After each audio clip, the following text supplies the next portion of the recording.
Many people try to say that the Injil is not trustworthy. The copy that we have now has been corrupted over time, that people have added to it, and it no longer says what it originally said.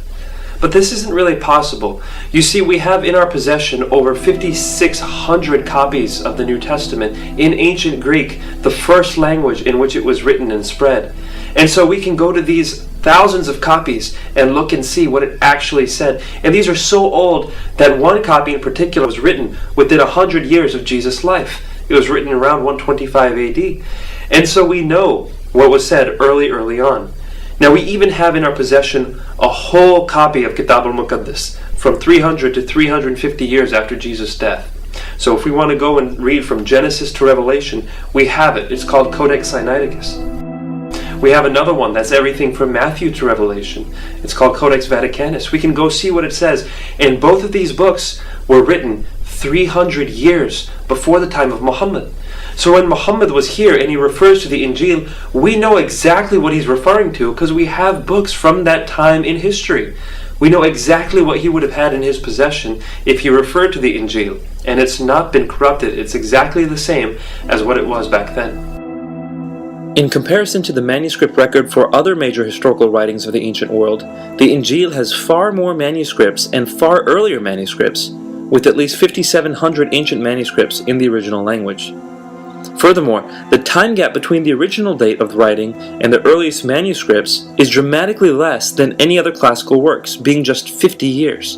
It doesn't stand to reason that a group who cherishes the Word of God, who have been entrusted with the book of God, the Torah, all the way down to the Injil, would let a faction actually take their spiritual patrimony, their heritage in the scriptures, and actually pervert that without them saying nothing.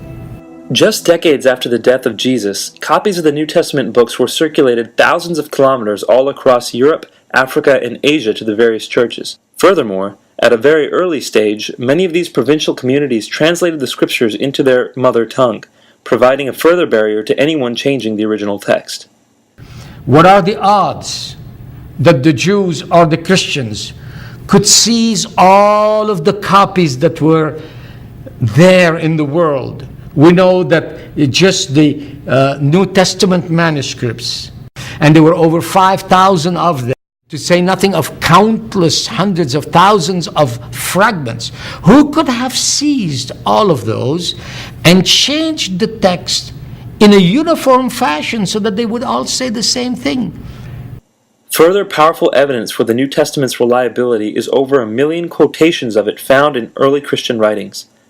Many of these early disciples of Jesus had met and knew personally Jesus' first 12 disciples. If all the New Testament manuscripts were destroyed, the original New Testament text could still be reconstructed almost entirely from quotations of it in the early writings of Christian leaders alone. In other words, if we deny the historical reliability of the New Testament, by the same standard, we must far more strongly deny every other historical record of ancient civilization, including the Quran.